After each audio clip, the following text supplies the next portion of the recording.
Assalamualaikum warahmatullahi wabarakatuh. Di kota Kupang ada kampung Solor. Di sana banyak dijual telur ikan. Semangat pagi Bapak Evaluator. Semoga sehat walafiat. Yang saya hormati Bapak Penguji, terima kasih. Saya Titik Kristinawati, Widya Iswara Ahli Muda dari BPSDMD Provinsi Nusa Tenggara Timur. Pada kesempatan kali ini, saya akan menjelaskan mengenai skenario pembelajaran pada mata pelatihan standar kinerja pelayanan yang merupakan salah satu mata pelatihan pada agenda 3 manajemen kinerja yang akan diajarkan pada pelatihan kepemimpinan administrator. Nah, yang dulu lebih dikenal dengan Diklat Kepemimpinan tingkat 3 bagi pejabat eselon 3. Pada pelatihan standar kinerja pelayanan memiliki keterkaitan dengan manajemen kinerja. Ketika setiap pelayanan publik yang diberikan memiliki standar pelayanan, maka akan lebih mudah mengukur kepuasan penerima pelayanan, dan ini juga sekaligus mengukur kinerja baik individu maupun lembaga. Bapak penguji yang saya hormati, alokasi waktu pada mata pelatihan standar kinerja pelayanan adalah 9 jam pelajaran yang akan saya bagi menjadi 3 sesi dengan 1 jam pelajaran adalah 45 menit. Artinya, mata pelatihan ini akan berakhir dalam 1 hari saja. Baik, selanjutnya saya akan menjelaskan masing-masing sesi tersebut. Yang pertama, tentunya sebelum saya memulai materi, saya akan memulainya dengan sesi pendahuluan yang saya alokasikan 30 menit. Sesi pendahuluan ini sangat penting agar bina suasana dapat menciptakan rasa nyaman dan peserta bersemangat sebelum memulai materi inti. Saya biasanya memulainya dengan pantun dan saya lanjutkan dengan yel-yel sapaan. Selanjutnya saya memperkenalkan diri dan juga meminta para peserta untuk memperkenalkan diri mereka dengan menambahkan 1 prinsip pelayanan publik di belakang nama panggilannya masing-masing. Misalnya, saya Titik, transparan, Widya Iswara dari BPSDMD Provinsi Nusa Tenggara Timur. Masih dalam sesi pendahuluan, saya akan menyampaikan hasil belajar dan indikator hasil belajar yang mesti dicapai pada mata pelatihan standar kinerja pelayanan. Hal ini bertujuan agar peserta termotivasi untuk mengetahui apa yang akan mereka peroleh selama pembelajaran hari ini. Ada 3 indikator hasil belajar yang harus dicapai. Pertama, menjelaskan standar pelayanan dan indikator kepuasan pengguna layanan. Kedua, menganalisis efektivitas dan efisiensi implementasi kualitas dan produk hasil layanan. Dan yang ketiga, menjelaskan pengelolaan dan pemberdayaan sumber daya dalam peningkatan kinerja pelayanan. Sebelum memulai materi pada sesi pertama, saya ingin menggali sejauh mana pemahaman dan latar belakang pengetahuan peserta terkait mata pelatihan ini. Sehingga saya membuat pretest dengan memanfaatkan fasilitas yang disediakan oleh Kulisis. Untuk kegiatan ini dialokasikan 15 menit. Bapak penguji yang saya hormati, sekarang masuk pada sesi pertama. Sebagaimana yang saya sampaikan di awal tadi, bahwasanya mata pelatihan standar kinerja pelayanan ini dibagi dalam 3 sesi. Pada sesi pertama membahas tentang konsep, kebijakan, dan standar pelayanan publik. Durasi waktu yang saya alokasikan 90 menit. Metode yang saya gunakan curah pendapat, ceramah interaktif, visualisasi melalui pemutaran video pendek, presentasi hasil pengamatan, dan simulasi. Materi yang akan dibahas pada sesi pertama ini adalah tentang pertama konsep pelayanan publik, kedua kebijakan pelayanan publik, dan yang ketiga standar pelayanan publik.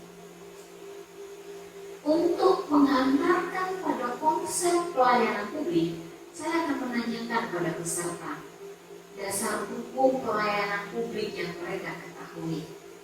Saya menggunakan metode curah pendapat dan media yang saya gunakan adalah flipchart untuk mencatat apa yang disampaikan oleh peserta terkait dasar hukum pelayanan publik. Saya menggali pemahaman peserta terkait substansi amanat pada dasar hukum yang mereka sebutkan. Kemudian, saya akan melakukan afirmasi dengan mengingatkan kembali pada konsep pelayanan publik berdasarkan Undang-Undang Nomor 25 Tahun 2009. Saya juga akan menjelaskan asas penyelenggaraan pelayanan publik.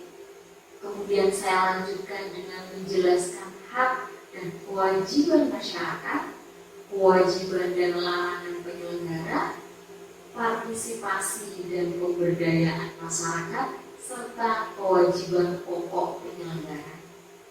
Saya juga menjelaskan ruang lingkup pelayanan publik serta instansi penyelenggara pelayanan publik.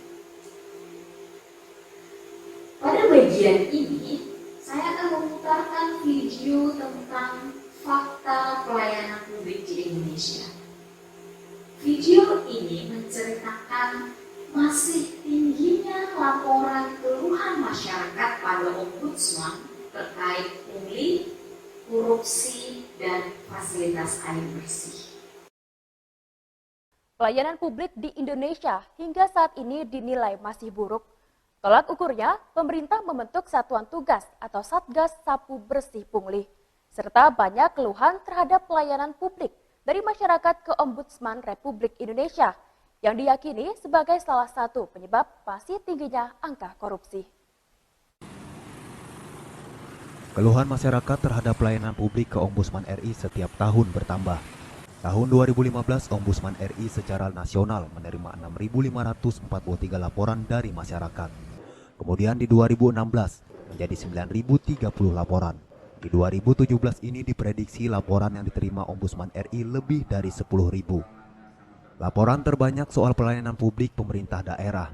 Di Kalsel, laporan yang diterima Ombudsman diantaranya pungli penerimaan siswa baru di SMA Negeri 10 Banjarmasin beberapa waktu lalu, serta keluhan kualitas air dan tarif minimal 10 meter kubik oleh PDAM Banjarmasin. Hal ini dikatakan Ketua Ombudsman RI Amzulian Rifai usai menandatangani nota kesepahaman dengan Gubernur Kalsel Sabiri Nur di Gedung Mahligai Pancasila Banjarmasin Jumat pagi.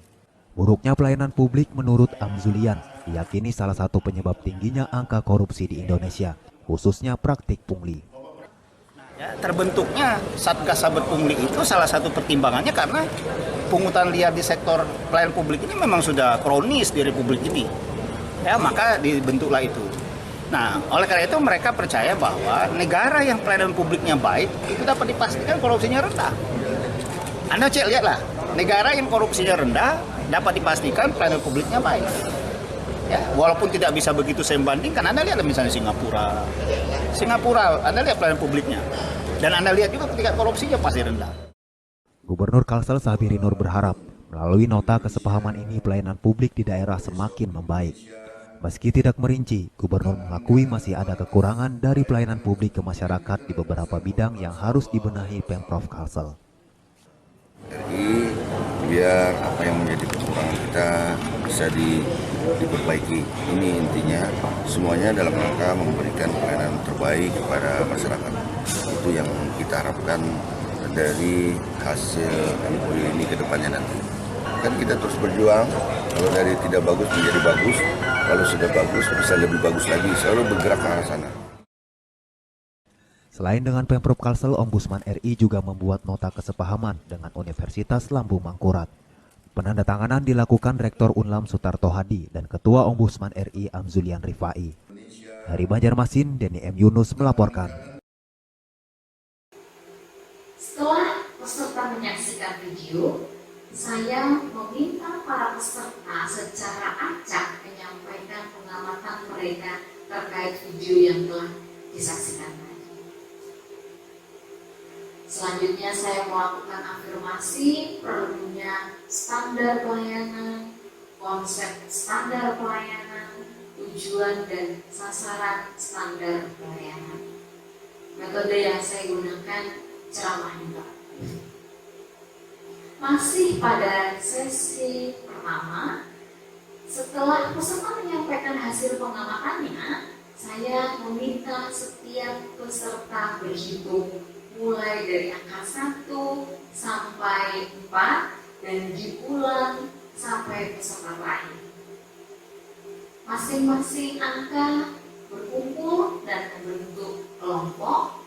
Kemudian setelah kelompok terbentuk, saya menyerahkan flashcard pada setiap kelompok. Saya meminta masing-masing peserta untuk mengambil satu flashcard dan berdiri berurutan membentuk siklus penyusunan standar pelayanan. Bagi kelompok yang tercepat dan paling benar, dia akan menjadi narasumber yang akan mengafirmasi proses pembuatan penyusunan standar pelayanan pada peserta yang lainnya. Sebagai akhir dari sesi pertama, saya kembali melakukan afirmasi dari simulasi yang dilakukan tadi. Menjelaskan tentang siklus penyusunan standar pelayanan, membahas pembahasan rancangan dengan masyarakat, hal-hal yang dibuat dalam maklumat pelayanan, dan memberikan contoh maklumat pelayanan. Terakhir, tentang komponen standar pelayanan. Setelah coffee break, kita akan melanjutkan pada sesi kedua. Pada sesi kedua ini membahas tentang efektivitas dan efisiensi implementasi kualitas dan produk hasil layanan. Alokasi waktunya disediakan 135 menit. Metode yang akan digunakan demonstrasi, ceramah interaktif, diskusi kelompok, praktik, dan simulasi. Sumber pembahasan yang akan disampaikan pada sesi kedua, yang pertama, kebijakan pengukuran efektivitas dan efisiensi implementasi kualitas dan produk pelayanan. Kedua, unsur-unsur pengukuran efektivitas dan efisiensi implementasi kualitas dan produk pelayanan. Dan yang ketiga, teknik pengukuran efektivitas dan efisiensi implementasi kualitas dan produk pelayanan. Untuk menjelaskan 3 sub pokok bahasan tersebut, saya mengawalinya dengan menggunakan metode demonstrasi. Demonstrasi pertama, saya menugaskan pada peserta untuk mengisi e-form evaluasi pengajar dan penyelenggara yang linknya telah saya kirim ke WhatsApp grup kelas. Saya memanfaatkan fasilitas Google Form untuk membuatnya. Dengan melakukan hal tersebut, peserta memiliki pengalaman langsung tentang pengukuran efektivitas dan efisiensi kualitas dan produk hasil layanan dengan teknik e-software. Setelah peserta melakukan demonstrasi dan diperoleh hasilnya, saya melakukan afirmasi tentang pertama dasar hukum survei kepuasan masyarakat, unsur-unsur survei kepuasan masyarakat, langkah-langkah pelaksanaan survei kepuasan masyarakat, persiapan melakukan survei kepuasan masyarakat, dan teknik pengisian kuesioner. Selanjutnya, saya akan mengajak peserta praktik. Terlebih dahulu, saya membagi peserta ke dalam kelompok sesuai tugas dan fungsinya. Saya meminta setiap kelompok membuat survei kepuasan masyarakat atas pelayanan publik yang dilakukan di salah satu organisasi peserta. Setelah form survei jadi, masing-masing kelompok menyerahkan lembar survei yang telah dibuat untuk diisi oleh kelompok yang lainnya. Setelah proses pengisian selesai, saya meminta setiap kelompok untuk menyampaikan catatan atas survei yang dibuat oleh kelompok lain. Mungkin ada yang perlu diperbaiki dan disempurnakan. Dan terakhir, kita menyimpulkan sesi yang kedua. Nah, kemudian sesi ketiga, sesi terakhir tentang pengelolaan dan pemberdayaan sumber daya dalam peningkatan kinerja pelayanan. Sesi ketiga ini dilakukan setelah isyoma dengan alokasi waktu yang tersedia 105 menit. Metode yang akan digunakan pada sesi terakhir adalah visualisasi, diskusi kelompok, dan window shopping. Pertama, saya akan mengajak peserta menyaksikan video tentang Mall Pelayanan Publik DKI Jakarta. Dan kemudian saya membagikan bahan bacaan untuk mendukung diskusinya lebih terarah. Selanjutnya, saya akan membagi peserta ke dalam 4 kelompok dengan komposisi kelompok mempertimbangkan gender, asal instansi pengusul, dan bidang pekerjaan peserta. Peserta akan mendiskusikan 4 poin, yakni yang pertama sumber daya dalam pelayanan publik, yang kedua kunci peningkatan pelayanan publik, yang ketiga sistem manajemen pelayanan publik, dan terakhir yang keempat perbaikan sistem pelayanan yang mendukung dan sarana prasarana pelayanan. Setelah mereka selesai berdiskusi dan membuat flipchart, selanjutnya masing-masing kelompok akan menunjuk 2 juru penerang yang bertugas menjaga stand pengetahuan dan menjelaskan pada tamu yang akan berkunjung pada stand mereka. Anggota yang lainnya akan berkunjung pada stand-stand lain untuk menggali informasi. Kemudian mereka akan kembali pada kelompoknya dan melakukan sharing dengan kelompoknya. Dan sebagai penutup sesi yang ketiga, saya akan melakukan afirmasi.